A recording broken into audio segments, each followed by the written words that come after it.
بسم اللہ الرحمن الرحیم ایاک نعبد و ایاک نستعین۔ میرے پاکستانیوں، آج میں یہ جو سینٹ کا الیکشن ابھی ہوا ہے اس کے اوپر میں آپ سب سے اپنی قوم سے بات کرنا چاہتا ہوں۔ یہ سینٹ کا الیکشن اس لیے ضروری اس کے متعلق اپنی قوم کو بات کرنا اور سمجھانا کیونکہ اس کے اندر جو ہمارے ملک کے مسئلے مسائل ہیں وہ جس طرح کا یہ الیکشن ہوا ہے وہ اگر آپ سمجھ جائیں تو وہ سارے ملک کے مسئلے مسائل ادھر سے آپ کو سمجھ آتی ہے جس طرح کا یہ الیکشن ہوا ہے۔ سب سے پہلے ہم کو 6 سال پہلے تحریک انصاف نے سینٹ میں حصہ لیا جب پختونخوا میں ہماری گورنمنٹ تھی، تو تب مجھے اندازہ ہوا کہ سینٹ کے الیکشن میں تو پیسہ چلتا ہے، اور ابھی سے نہیں، یہ 30-40 سال سے سینٹ کے الیکشن میں پیسہ چلتا ہے۔ جو سینیٹر بنتا ہے، جو بننا چاہتا ہے، وہ پیسہ استعمال کرتا ہے، اور وہ خریدتا کس کو ہے؟ ممبرز آف پارلیمنٹ کو۔ تو مجھے بڑی حیرت ہوئی جب مجھے پتہ چلا، اور تب سے میں نے کیمپین شروع کی کہ یہ کیا مذاق ہو رہا ہے ہماری جمہوریت کے ساتھ، کہ کیسی جمہوریت ہے جس کے اندر ملک کی لیڈرشپ، یہ یاد رکھیں سینٹ کے اندر ملک کی لیڈرشپ آتی ہے، اور جو ممبرز آف پارلیمنٹ ہیں ان میں سے ملک کی لیڈرشپ آتی ہے، ان میں سے وزیر بنتے ہیں، ان میں سے وزیر اعظم بنتے ہیں، ان میں سے وزیر اعلیٰ بنتے ہیں۔ تو مجھے تب سے حیرت ہوئی کہ جب آپ پیسہ خرچ کر رہے ہیں، ایک سینیٹر رشوت دے کے سینیٹر بن رہا ہے، اور دوسری طرف وہ ممبرز آف پارلیمنٹ جو اپنا ضمیر بیچ رہے ہیں، پیسے لے کے ووٹ کر رہے ہیں، یہ کون سی جمہوریت ہے؟ تو تب سے میں نے کیمپین شروع کی، اور میں نے تب سے کہا کہ اس کی اوپن بیلٹ ہونی چاہیے۔ ہمارا جب دوسرا سینٹ کا الیکشن ہوا 2018 میں، ہمیں پتہ چلا ہمارے تقریباً 20 ممبر آف پارلیمنٹ بک گئے تھے، انہوں نے پیسے لے کے اپنی ووٹ بیچی، ہم نے 20 ممبرز کو نکالا۔ لیکن پھر میں نے دیکھا کہ یہ صرف میں نہیں کہہ رہا، یہ دونوں مین پارٹیز، انہوں نے چارٹر آف ڈیموکریسی میں، پیپلز پارٹی اور نون لیگ نے چارٹر آف ڈیموکریسی میں سائن کیا کہ اوپن بیلٹ ہونا چاہیے، کیونکہ سینٹ کے الیکشن میں پیسہ چلتا ہے۔ اور پھر بعد میں ان کی سٹیٹمنٹس آئیں، ان کے پی ایم ایل این کے پارٹی لیڈر نے بھی سٹیٹمنٹ دی، اس کی بھی آئی، ان کے سینئر، ان کے جو آفس بیئرز ہیں ان کی سٹیٹمنٹس آئیں۔ تو جب یہ سینٹ الیکشن کے اوپر یہ آ رہا تھا، ہم نے پارلیمنٹ میں اپنا بل بھی پیش کیا کہ اوپن بیلٹ ہونا چاہیے۔ ہم نے پھر جب دیکھا کہ نہیں ہو رہا تو باقی پارٹیز جو کہ کہہ بیٹھی تھی کہ اوپن بیلٹ ہونا چاہیے، جب انہوں نے ہماری حمایت نہیں کی تو ہم سپریم کورٹ میں گئے۔ سپریم کورٹ میں پورا کیس ہوا، اس کیس کے اندر ججز صاحبان نے بار بار پوچھا کہ پیسہ چلتا ہے، اور اس کے دوران ایک ویڈیو نکلائی جو 2018 میں سینٹ الیکشن میں ایم پیز پیسے لے رہے تھے، وہ ویڈیو بھی نکلائی، یعنی کسی کو کوئی شک نہیں تھا۔ پھر جب یہ عدالت کے اندر، سپریم کورٹ کے اندر جب اس کی بات چیت چل رہی تھی، تو الیکشن کمیشن نے اوپن بیلٹ کے خلاف گئی، اور سپریم کورٹ بار بار کہتا رہا کہ آپ کی ذمہ داری ہے صاف اور شفاف الیکشن کروانے کی۔ اور وہ ساری پارٹیز، پی ڈی ایم کی پارٹی سب اکٹھی ہو گئی، سب نے اکٹھے ہو کے کہا کہ نہیں جی سیکرٹ بیلٹ ہونی چاہیے، جبکہ ماضی میں یہ خود کہتے رہے کہ اوپن بیلٹ ہونی چاہیے۔ اب میں آپ سب سے یہ سوال پوچھتا ہوں کہ آپ کا کیا خیال ہے کہ کیا وجہ تھی کہ یہی پارٹیز پہلے چاہتی تھیں کہ سیکرٹ اوپن بیلٹ ہونی چاہیے، اب کیوں یہ ساروں نے زور لگایا کہ سیکرٹ بیلٹ ہونی چاہیے؟ یہ جمہوریت کے خلاف ہے، یہ آئین کے خلاف ہے۔ تو پہلے یہ آئین کے خلاف نہیں تھی جب انہوں نے چارٹر آف ڈیموکریسی میں سائن کیا تھا، انہوں نے سینٹ کے اندر یہ بل ایک نکالا ہوا تھا، یہ ایک فورم کے اندر انہوں نے تب بھی کہا ہوا تھا کہ اوپن بیلٹ ہونی چاہیے۔ تو میں آج اپنی قوم کے سامنے یہ رکھتا ہوں کہ یہ کیا ہوا، یہ آپ نے سمجھنا ہے۔ ہوا یہ کہ یہ جب سے ہماری حکومت آئی ہے، سب سے ان کو جتنے بھی یہ پرانی پولیٹیکل پارٹیز کے اندر کرپٹ لوگ تھے اور ان کے لیڈرز، ان سب کو خوف ہو گیا کہ کیونکہ یہ عمران خان نے اپنی پوری کرپشن کے اوپر کیمپین کی ہوئی ہے، اب یہ کہیں ہمارے کرپشن کے کیسز کے اوپر آگے نہ بڑھے۔ اور یہ میں آپ کو یاد کرا دوں کہ کرپشن کے کیسز ان کے پرانے ہیں، یہ کرپشن ہم نے نہیں کیسز بنائے، یہ ان کے دور کے کیسز بنے ہوئے ہیں۔ ہمارے دور میں تو صرف کوئی 5% بھی کیسز نہیں ہوں گے، سارے پرانے تھے۔ تو یہ تب سے سب اکٹھے ہو گئے، اور میں نے پہلے دن بھی جب میں گورنمنٹ میں آیا، میں نے پہلے دن کہا اپنے پہلے خطاب میں کہ یہ سب اکٹھے ہو جائیں گے، سب جمہوریت کے نام پہ شور مچائیں گے، A P D M, democratic movement, یہ جمہوریت کے نام پہ سب سارے ایک ہی ان کا انٹرسٹ ہوگا کہ میرے اوپر اتنا پریشر ڈالو کہ میں ہاتھ کھڑے کر کے کہوں جس طرح جنرل مشرف نے کیا تھا، ان کو این آر او دے دوں، ان کے کرپشن کے کیسز ختم کر دوں۔ تو اب انہوں نے کیا کیا؟ انہوں نے پہلے کوشش کی بلیک میل کرنے سے پہلے دن سے کہ جی الیکشن خراب ہے، پھر انہوں نے اس کے اوپر کرونا کے اوپر پوری کوشش کی، پھر جب فیٹف کا بل آئی، ذرا آپ نے سمجھنا ہے فیٹف کا بل کیا تھا۔ فیٹف کا بل یہ تھا کہ ان کے دور میں ہمیں ایک انٹرنیشنل جو ایک ادارہ ہے فیٹف، اس کے اندر ہمیں گرے لسٹ میں ڈال دیا گیا۔ گرے لسٹ کا مطلب یہ ہے کہ اگر آپ جو وہ فیٹف کہتی ہے اگر وہ آپ نہیں کرتے تو وہ آپ کو بلیک لسٹ میں ڈال دیں گے۔ بلیک لسٹ کا کیا مطلب ہے؟ ملک کے اوپر سینکشنز لگ جائیں گے۔ سینکشنز کا کیا مطلب ہے؟ آپ کو صرف میں آسان زبان میں سمجھا دوں، اس کا مطلب یہ ہے کہ جو وہ سینکشنز لگے گی، ہمارا روپیہ گرنا شروع ہوگا، اور ہمارا روپیہ کتنا گرتا ہے یہ کوئی کہہ نہیں سکتا، لیکن جب روپیہ گرتا ہے آپ سمجھ جائیں کہ اس وقت مہنگائی بڑھ جاتی ہے، کیونکہ ساری چیزیں جب روپیہ گرتا ہے، جو چیز آپ باہر سے منگواتے ہیں مہنگی ہو جاتی ہے، جس کے اندر تیل ہے، بجلی ہے، کیونکہ بجلی بھی تیل کے اوپر آدھی بنتی ہے، پھر ڈالر کے کانٹریکٹس ہیں، پھر دالیں ہیں وہ 70% باہر سے، پھر گھی باہر سے آتا ہے، پھر گندم بھی ہمیں باہر سے منگوانی پڑی۔ تو جو بھی چیز باہر سے آتی ہے، ٹرانسپورٹ، تیل، سب مہنگی ہو جاتی ہے۔ تو اگر فیٹف کی بلیک لسٹ میں آتے ہیں تو یہاں لوگوں کی یا تو غربت پھیلنی ہے۔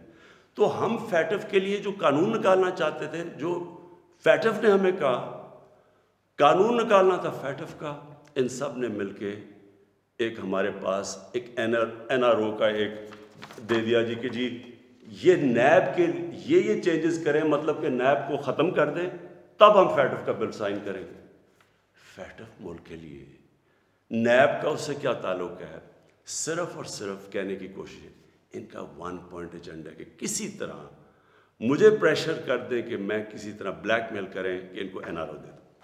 اب آپ سمجھیں کہ انہوں نے یہ کیوں کیا؟ کیوں یہ جو پہلے کہہ رہے تھے، سب کہہ رہے تھے کہ سینٹ کے الیکشن میں پیسہ چلتا ہے اور اوپن بیلٹ ہونی چاہیے، اور اب کیوں سب اکٹھے ہو گئے؟ سپریم کورٹ میں جا کے سب نے اکٹھے زور زور سے کہا کہ نہیں جی ہمیں سیکرٹ بیلٹ چاہیے، خفیہ بیلٹ چاہیے۔ اس کی وجہ یہ تھی، انہوں نے یہ پلان کیا کہ یہ جو ہمارا الیکشن تھا حفیظ شیخ کا اور یوسف رضا گیلانی کا، اس میں انہوں نے پورا پیسہ چلانا تھا، پوری کوشش کرنی تھی کہ ہمارے ممبرز توڑیں، ان کو پیسے دے کے اپنے ساتھ ملائیں، اور کسی طرح وہ الیکشن جب وہ حفیظ شیخ نے ہارنا تھا تو اس سے کیا سامنے آنا تھا کہ جی عمران خان کی پارلیمنٹ کے اندر میجورٹی ختم ہو گئی، اور میجورٹی ختم حالانکہ ووٹ آف نو کانفیڈنس تو نہیں ہے، لیکن جب یہ ایک دفعہ آ جائے کہ جی عمران خان کے ممبر ادھر جا سکتے ہیں اور ان کے ممبر زیادہ ہو گئے ہیں، یعنی ہمارے ممبرز ان کے ساتھ چلے گئے، اس کا مطلب کہ اگلا سٹیپ یہ ووٹ آف نو کانفیڈنس لے آئیں۔ تو اصل مقصد یہ تھا کہ ووٹ آف کانفیڈنس کی تلوار میرے اوپر لٹکائیں، مجھے بلیک میل کریں کہ میں کسی طرح ان کو این آر او دے دوں۔ اب میں بتاتا ہوں کہ آگے میں نے کیا قدم لیے، لیکن میں صرف تھوڑا سا اپنی قوم کو، کیونکہ میں یہ ضروری ہے، آپ میں سے کئی نوجوان، ہماری نوجوان آبادی ہے، ان کو پتہ نہیں ہے کہ میری یہ اب 25 سال ہو گئے ہیں، یہ سٹرگل ہے کیا، یہ کیوں تھی۔ دیکھیں، عمران خان وہ واحد پولیٹیشین ہے جس کے پاس سب کچھ تھا پولیٹکس میں آنے سے پہلے۔ میں وہ آدمی ہوں جس کو شاید ملک میں سب سے زیادہ شہرت تھی، جتنا پیسے تھے میری زندگی کے لیے بہت تھے، مجھے کسی چیز کی ضرورت نہیں تھی جب میں پولیٹکس میں آیا۔ میں آیا کیوں پولیٹکس میں؟ ہم وہ ہیں جنریشن جو پہلی، میرے والد، میری والدہ ایک غلام ہندوستان میں پیدا ہوئے تھے۔ میں پہلا پاکستانی جنریشن تھا جو آزاد ملک میں پیدا ہوا تھا، اور ہمیں اپنے ملک پہ بڑا فخر تھا۔ جیسے ہمارا ملک اٹھتا جا رہا تھا، آج سے 50 سال پہلے، 55 سال پہلے پاکستان کی مثال دی جاتی تھی دنیا میں، ہمیں فخر ہوتا تھا۔ پاکستان کا دنیا کے اندر ایک رتبہ تھا۔ ہمارا جب یہاں سے پریزیڈنٹ باہر گیا تو اس کو ایئرپورٹ پہ امریکن پریزیڈنٹ ملنے آیا۔ یہ اور بھی چھوڑے، یعنی ہماری ہر طرح ایک ملک میں ایک ہوپ تھا، اوپر جا رہے تھے ہم۔ تو آہستہ آہستہ میں نے اپنا ملک نیچے آتے دیکھا، اور جو 1985 کے بعد اس ملک میں تباہی مچی، جب سے کرپشن یہ آسمانوں پہ گئی، نان پارٹی بیس الیکشن ہوا تھا، آپ کو موقع ملے تو وہ ضرور پڑھے، کیونکہ وہ ایک ایسا جسے ٹرننگ پوائنٹ کہتے ہیں، جس کے بعد ہماری تقدیر بدلی، جس کے بعد کرپشن بڑھنی شروع ہوئی پاکستان میں، جس وقت پولیٹکس کے اندر پیسہ چلنا شروع ہوا۔ یہ یاد رکھیں 1985 تھا وہ۔ تو ہم دیکھ رہے تھے کہ آہستہ آہستہ پیسہ اقتدار میں کیوں آ رہے ہیں جی؟ بزنسز چلانے کے لیے۔ پرائم منسٹر بن رہا ہے تو فیکٹریاں بننی شروع ہو گئی، پرائم منسٹر بننا ہے تو بزنس مین بننا، 7 وزیروں نے پیسہ بنانا شروع کر دیا۔ 85 کے بعد ہمارا ملک جانا شروع ہوا نیچے۔ اس سے پہلے ہندوستان اور پاکستان کے اندر میں آپ کو فرق بتاؤں، میں جب کرکٹ کھیل کے ہندوستان سے پاکستان آتا تھا تو لگتا تھا غریب ترین ملک سے امیر ترین ملک میں آ گیا ہوں، اور آہستہ آہستہ آہستہ ہم نے چینج دیکھا یہ آتے ہوئے۔ میں اس لیے پولیٹکس میں آیا تھا، اور میرا مقصد کیا تھا؟ دیکھیں، میں نے تو بہت اپنا وقت باہر کی دنیا میں گزارا ہے۔ میں نے مغربی ممالک دیکھے ہیں، میں نے انگلینڈ کے اندر ان کے سارے سسٹمز دیکھے ہیں۔ فرق کیا ہے؟ کیا وجہ ہے کہ ایک ملک اوپر چلا جاتا ہے اور دوسرا ملک سارے وسائل کے باوجود نیچے آ جاتا ہے؟ وہ ہے لفظ انصاف، قانون کی بالادستی۔ نبی صلی اللہ علیہ وسلم نے مدینہ کی ریاست کی بنیاد کس چیز پہ رکھی تھی؟ عدل اور انصاف پہ۔ انہوں نے جب کہا تھا، اور وہ اچھا یہ ہے کیا انصاف؟ قانون کی بالادستی کا مطلب کیا ہے؟ میں چاہتا ہوں سب نوجوان آپ سب سمجھیں۔ قانون کی بالادستی کا مطلب یہ ہوتا ہے کہ طاقتور اور کمزور ایک ہی برابر ہوں، قانون ان سے ایک طرح کرے۔ جب نبی صلی اللہ علیہ وسلم نے کہا تھا کہ تمہارے سے پہلے بڑی قومیں برباد ہوئی، جو طاقتور کے لیے ایک قانون، کمزور کے لیے دوسرا قانون، وہ قومیں تباہ ہو جاتی ہیں۔ جو جب انہوں نے کہا کہ میری بیٹی بھی اگر جرم کرے گی اس کو سزا ملے گی، کہنے کا مطلب یہ ہے کہ قانون یعنی انصاف وہ ہوتا ہے جو طاقتور کو قانون کے نیچے لے کے آتا ہے۔ اب یہاں کیا ہو رہا تھا؟ جو طاقتور، اس کے لیے سارا ایک قانون، وہ چوری کر رہا ہے، وہ پیسے بنا رہا ہے، وہ منی لانڈرنگ کر رہا ہے، وہ پلاٹوں کے اوپر قبضے کر رہے ہیں، وہ سرکاری ان کو کوئی پکڑ نہیں رہا تھا۔ بیچارے غریب لوگ جیلوں میں بھرے ہوئے تھے۔ میں نے بھی جب جنرل مشرف کے دور میں کوئی 8-9 دن جیل میں گزارے ہیں، وہاں صرف غریب لوگ آپ کو نظر آتے ہیں، لگتا ہے صرف غریب ہی چوری کرتا ہے۔ دیکھیں، یہ آپ کو آج میں صرف سمجھانے کی کوشش کر رہا ہوں کہ میری سٹرگل ہے کیا۔ 2 چیزیں ہوتی ہیں۔ جب طاقتور کو ایک ملک کا قانون اس کو پکڑتا نہیں ہے، جب وہ کوئی جرم کرتا ہے تو وہ ملک اپنی تباہی کی طرف چلا جاتا ہے، جس طرح ہمارے نبی صلی اللہ علیہ وسلم نے کہا تھا۔ وہ کیوں چلا جاتا ہے؟ میں یہ بھی آپ کو سمجھاتا ہوں۔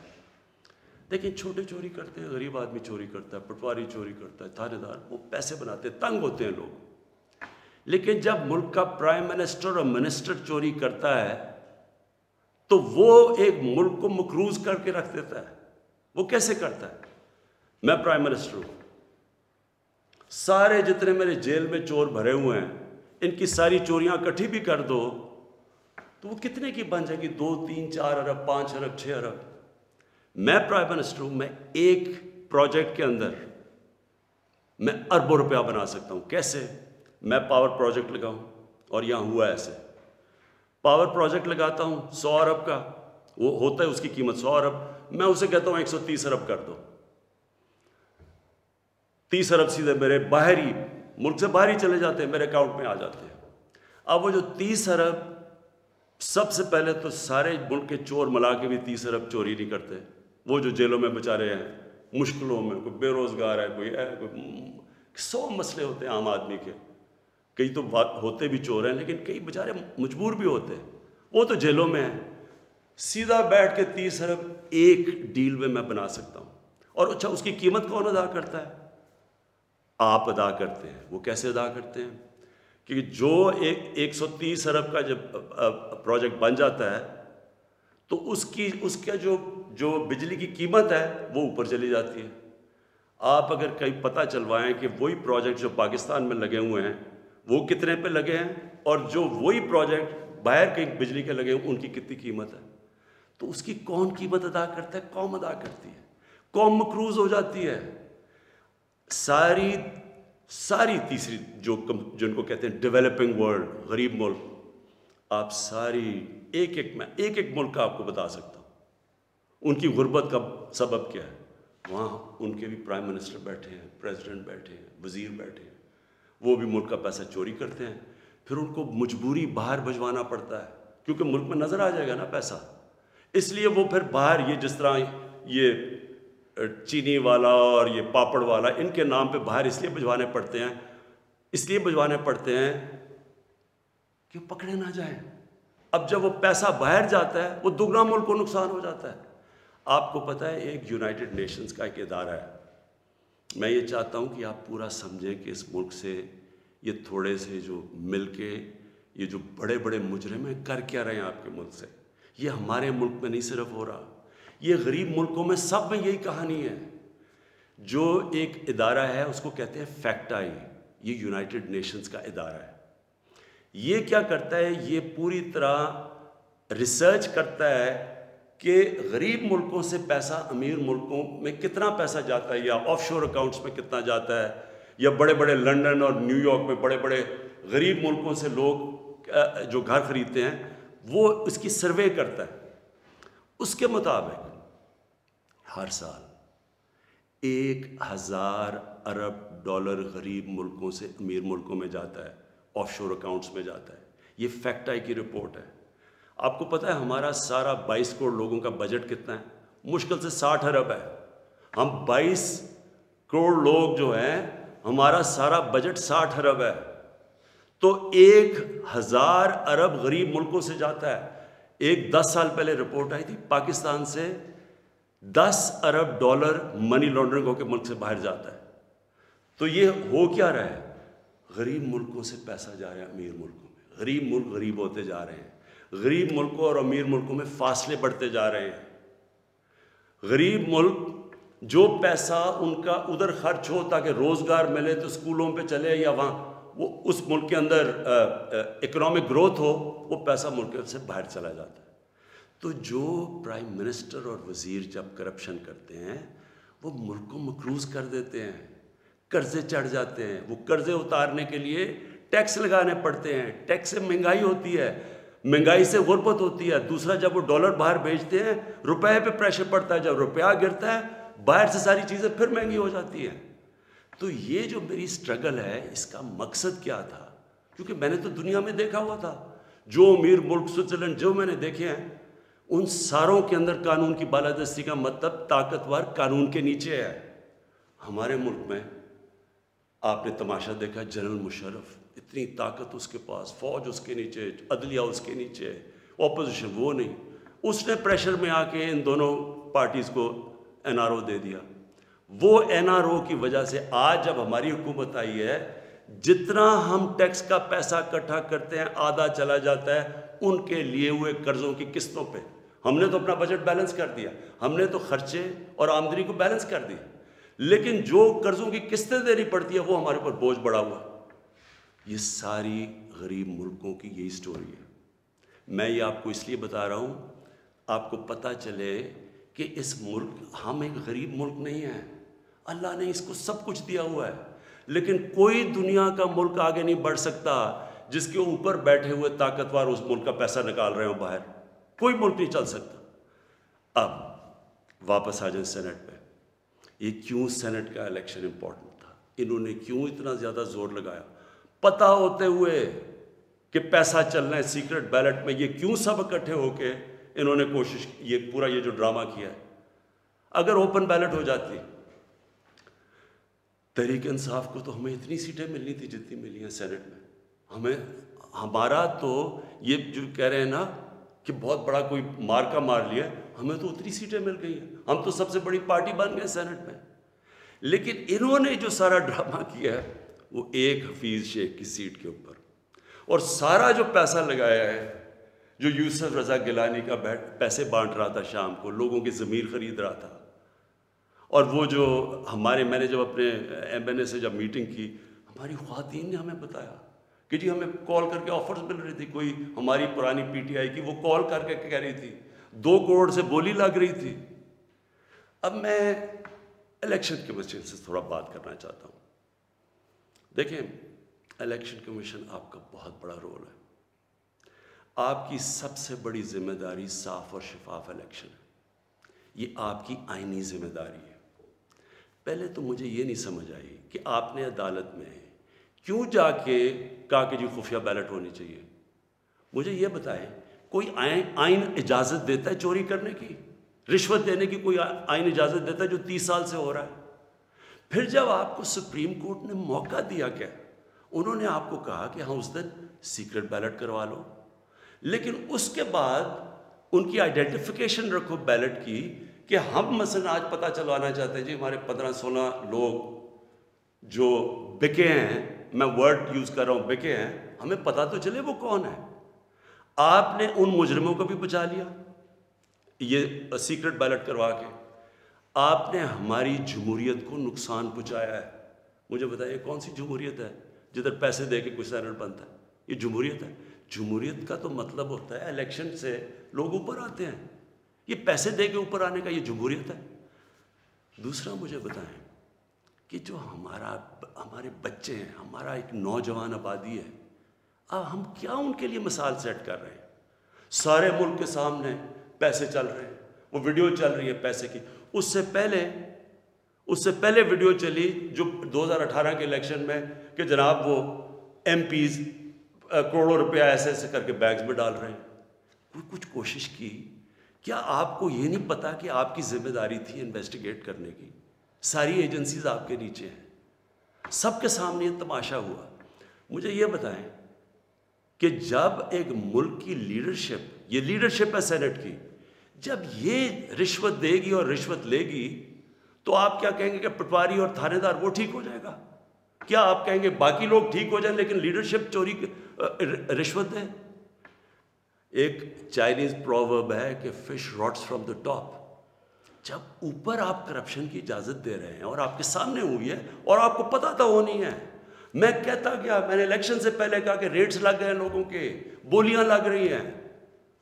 آپ کو موقع جب دیا سپریم کورٹ نے, کیا وجہ تھی کہ آپ 1500 بیلٹس کے اوپر کوئی ایک بار کوڈنگ نہیں کر سکتے تھے؟ آپ نے تو پوری طرح ایک موقع دیا ملک کی جمہوریت کو ڈسکریڈٹ کرنے کے لیے.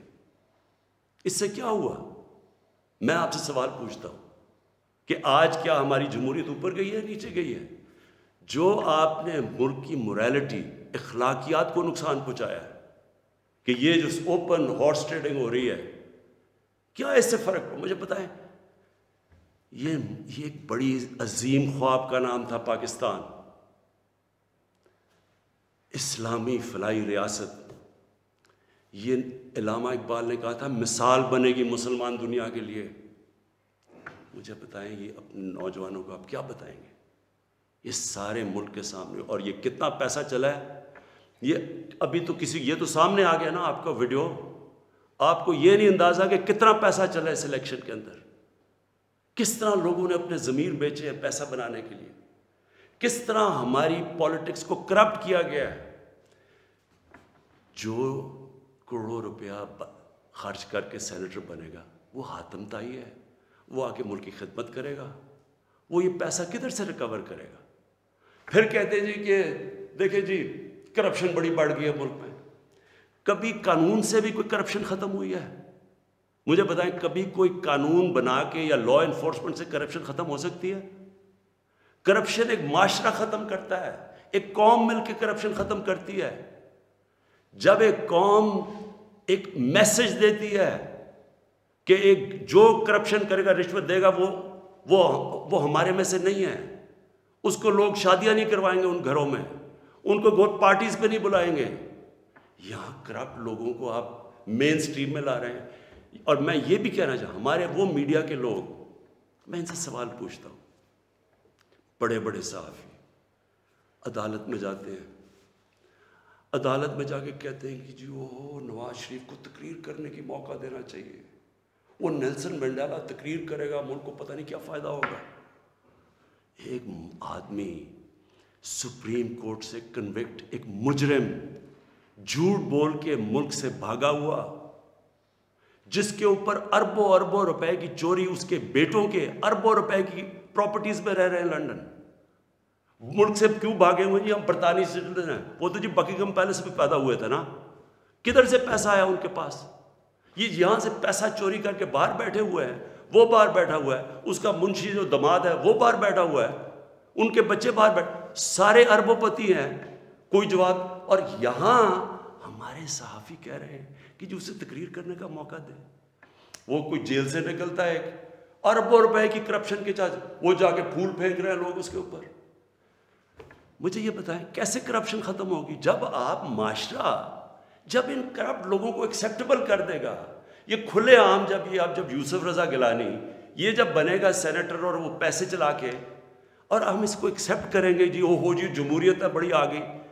یہ صرف میں یہ سمجھنے کی کوشش کر رہا ہوں کہ کیا ہمیں فکر ہے اپنے آنے والے بچوں کی, اپنی جنریشنز کی, اپنی نسلوں کی, کہ کیا ہم ایگزامپل سیٹ کر رہے ہیں ان کے لیے. میں اپنی ساری قوم سے پوچھتا ہوں کہ اگر آپ ان لوگوں کو ایکسیپٹ کر لیں گے جو بڑے بڑے ڈاکو, کیا عمران خان کی اکیلے کی ذمہ داری لگی ہوئی ہے کہ ان کے پیچھے پڑا رہے؟ یہ آپ سب کی ذمہ داری ہے. سنگاپور کے اندر جب ایک وزیر نے چوری کی, کرپشن کی, لی کوان یو جو ان کے پرائم منسٹر کا سب سے قریبی تھا, اس نے جب اس کو سزا دلوائی اس نے خودکشی کر لی, کیونکہ اسے پتا تھا معاشرے میں اب میری جگہ ختم ہو گئی ہے. اس کو معاشرے میں ہال نہیں ڈالیں گے, پھول نہیں پھینکیں گے کہ نیب سے باہر آ رہے جی پھول پھینک رہے ہیں. کوئی نہیں پوچھ رہا کہ اس نے کتنی کرپشن کی ہے. میرے پاکستانیوں, دیکھیں یہ آپ کے اوپر ہے. کیا آپ اپنے ملک کو اوپر لے جانا چاہتے ہیں یا ان چوروں کے ساتھ کمپرومائز کرنا چاہتے ہیں؟ ہم آج اس لیے یہاں ہیں کہ ہم نے چوری ایکسیپٹ کی, چوروں کو ایکسیپٹ کیا. ہم نے ان لوگوں کو جو ہمیں پتہ ہوتے ہوئے کہ انہوں نے آپ کا پیسہ میرا تو نہیں پیسہ چوری ہوا, یہ جو پیسہ باہر گیا یہ میرا تو پیسہ نہیں باہر گیا, یہ ہمارا پیسہ باہر گیا ہے. یہ کانٹریکٹس کے اوپر پیسہ بناتے ہیں, ہر چیز کے اوپر. سڑک جو بنی ہوتی ہے 1 ارب روپے میں وہ بناتے ہیں 1.5 ارب روپے میں, باقی پیسہ ان کی جیب میں. اور وہ سارا آپ ساری قوم جو ہمارے اوپر قرضے چڑھے ہوئے ہیں, پیچھے تو جائیں یہ قرضے چڑھے کیسے ہیں؟ کون سی قوم آگے بڑھ سکتی ہے؟ ایک مجھے قوم بتائیں, ایک ملک بتائیں, ایک مجھے ملک بتائیں جس کے پرائم منسٹر اور وزیر چوری کر رہے ہوں اور وہ ملک ترقی کر رہا اور خوشحالی ہو. اور جو ملک سزا اور جزا نہیں کرتا, طاقتور کو سزا نہیں دیتا, وہ طاقتور جو مرضی کرے, وہ اچھا وہ بدقسمتی سے ان کو وی آئی پیز کی طرح ٹریٹ کیا جاتا ہے. جیلوں میں بھی وہ وی آئی پی ہیں. انہوں نے اربوں کی چوری کیا, وہ بیچارہ غریب آدمی نے کوئی کسی کی بھینس اٹھا لی کچھ, وہ اس کا حال دیکھے اور ان وی آئی پیز کا حال دیکھے. قوم کرپشن سے لڑتی ہے, قانون اکیلا کرپشن نہیں ختم کر سکتا. یہ جو آپ نے ڈرامہ دیکھا ہے آپ کے سامنے جو ہوا ہے, ساری قوم نے دیکھا ہے کہ پیسے دے کے ایک وزیر جیت گیا اور بڑی تالیاں بجے, جی بہت بڑا زبردست کام کیا اس نے. اس کا ماضی اٹھا کے دیکھیں, $60 ملین کا پاکستان کا پیسہ پڑا تھا سوئٹزرلینڈ میں. آصف زرداری تو کہہ ہی نہیں سکتا تھا میرا, کیونکہ اس نے تو کوئی ڈکلیئر ہی نہیں کیا, چوری کا پیسہ تھا. سپریم کورٹ اسے کہہ رہا ہے کہ لیٹر لکھو کہ پاکستان کا پیسہ سوئٹزرلینڈ کو واپس دیں. لیٹر نہیں لکھا. وفاداری جی, میں جی بڑا وفادار ہوں. کس سے؟ کسی انسان سے وفادار ہوں. پاکستان کا پیسہ سوچیں, 8-9 ارب روپیہ پاکستان کا باہر پڑا ہے, وہ آ جاتا, ہم اسے کیا کیا کر سکتے ہیں. اسکول بنا سکتے ہیں, لوگ ہسپتال, 100 چیزیں کر سکتے ہیں. لیکن جی اس نے وہ تو یہ اس کی سب سے بڑی ہے, اس پہ ڈسکوالیفائی ہوا ہے. آج بڑے زوروں شوروں سے جی سینیٹر بن گیا, جی بہت بڑی کامیابی ہوئی ہے. اب میں آخر میں اپنی آپ سے آخری جو بات کرنا چاہتا ہوں وہ یہ, ان کا خیال یہ تھا کہ میرے اوپر یہ نو کانفیڈنس کی تلوار لٹکائیں گے, اور میں کیونکہ مجھے کرسی بڑی عزیز ہے تو میں ان کو کہوں گا کہ جی ہاں جی ٹھیک ہے, میں آپ کو NRO دے دیتا ہوں, یعنی آپ کے جتنے بھی کیسز نے آپ کو ختم کر دیتا ہوں. میں پرسوں کانفیڈنس پوشن لے رہا ہوں, اسمبلی کے پاس جا رہا ہوں, کانفیڈنس اپنی اسمبلی کو کہہ رہا ہوں آپ بتائیں سامنے, کیونکہ وہ تو اوپن ہوگا نا. یہ آپ کا ڈیموکریٹک, میں اب اپنے سارے ممبرز کو کہہ رہا ہوں, یہ آپ کا جمہوری رائٹ ہے. آپ کہہ سکتے ہیں کہ جی ہم عمران خان کے ساتھ نہیں ہیں, میں آپ کی عزت کروں گا, ٹھیک ہے, میں نااہل ہوں, اتنا قابل نہیں ہوں. آرام سے ہاتھ کھڑے کریں کہ نہیں ہے, میں اپوزیشن میں چلا جاؤں گا, اگر آپ جیت جاتے ہیں میں اپوزیشن میں بیٹھ جاؤں گا.